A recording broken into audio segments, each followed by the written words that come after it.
All right, we are on chapter 14. We're looking at equilibrium. We're looking at when the forward rate of reaction becomes equal to the reverse rate of the reaction and what that means for the concentrations of reactants and products at equilibrium. And we can tell that by looking at the equilibrium constant for the expression, which is the concentration of the products over reactants. We're going to be looking at that in a little bit more detail and how we calculate that. So let's get going with that. All right, so here we go, the equilibrium constant. We looked at it in the previous video for a very simplified reaction, just A going to B, a one-step thing all together, very easy reaction. And we're not going to actually go through the step to how to derive this, but for a multi-step reaction, okay, you can see the reaction is A plus B are the reactants, C and D are the products. There are coefficients in front for the balanced reaction. Those are the lowercase letters there. For this, I'm going to tell you how you find the equilibrium constant. So, equilibrium constant is equal to the concentration of the products raised to their coefficient multiplied together. So you're multiplying these here times the concentration of D raised to D, all divided by now the reactants. Concentration of A raised to the A times the concentration of B raised to the B. All right, so basically when you say the equilibrium constant, you're thinking products over reactants.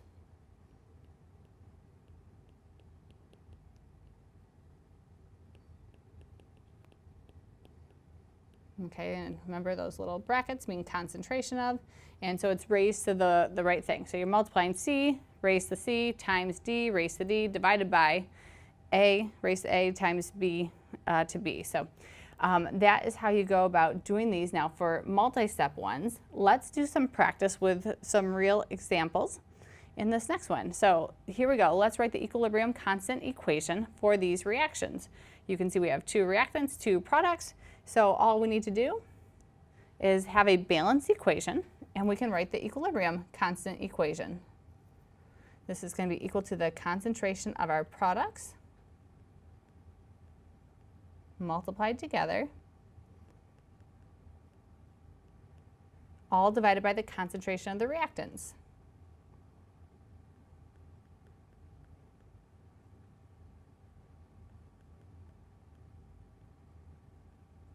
And what this will tell us is when this reaction has reached equilibrium, what is this value for K equilibrium? Is it big? If it's big, that means you have more products at equilibrium compared to the reactants.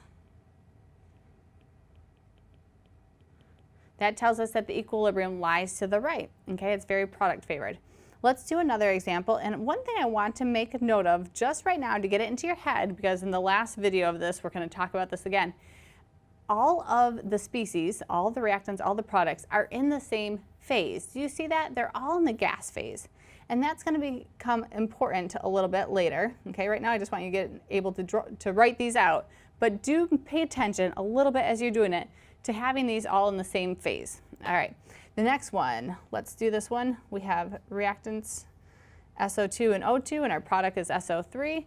To write the equilibrium expression, we'll take the products, concentration of SO3 squared, divided by the concentration of the reactants, SO2 squared and O2. All right, so now let's just do a practice with this one. We can calculate the equilibrium constant here if you have the concentrations at equilibrium. So if you are told at equilibrium SO2 is 0.2156 molar, O2 is 0.6078 molar, and SO3 is 4.7844 molar, you can now calculate the K equilibrium. I need some more room there, we'll get rid of that. Let's calculate this at equilibrium, putting in these values. All right, SO3, that was the 4.7844 molar, and this is going to be squared. And then our SO2 is 0.2156, and this is squared. And then we're going to be multiplying this times our O2, which is 0.67. I should put a 0 in front. 0.67. That, let me make sure I can, there we go. 0.6078. Let's get that right. 0.78.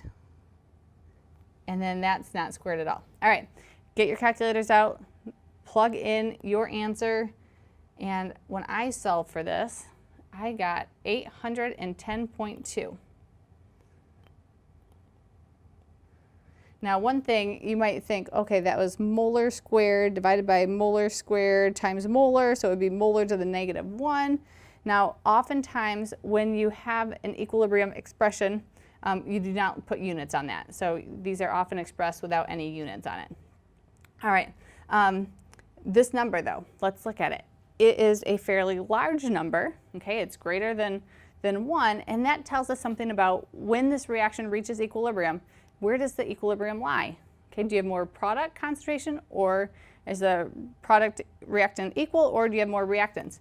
Since this is a large value, okay, K equilibrium is large, we would say that the equilibrium lies to the right. At equilibrium, your concentration of reactants are greater, or the concentration of products are greater than the concentration of your reactants.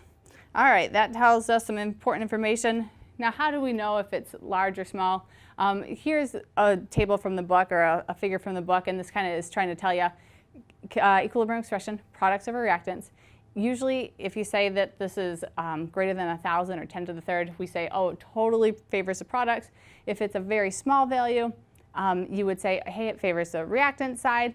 And you can kind of see from these three pictures what it looks like at equilibrium. All of these, the rates of the forward equals the rate of reverse. That's our definition of equilibrium.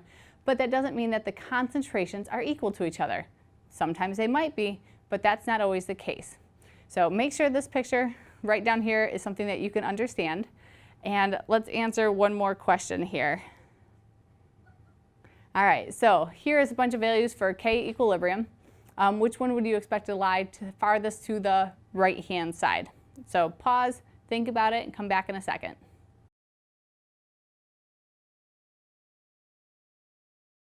All right, welcome back. I hope you were able to figure out this answer on your own. If it's asking for which of the equilibrium constants that were given here, which one lies farthest to the right, you would be thinking, oh, right-hand side, that's where the products are. And so equilibrium expression says products over reactants. So the one with the largest equilibrium value is one you're going to be looking for. If it's to the right, we're thinking product side. So out of these values, the 10.6 is the biggest of these values. So I circled that one for the correct answer.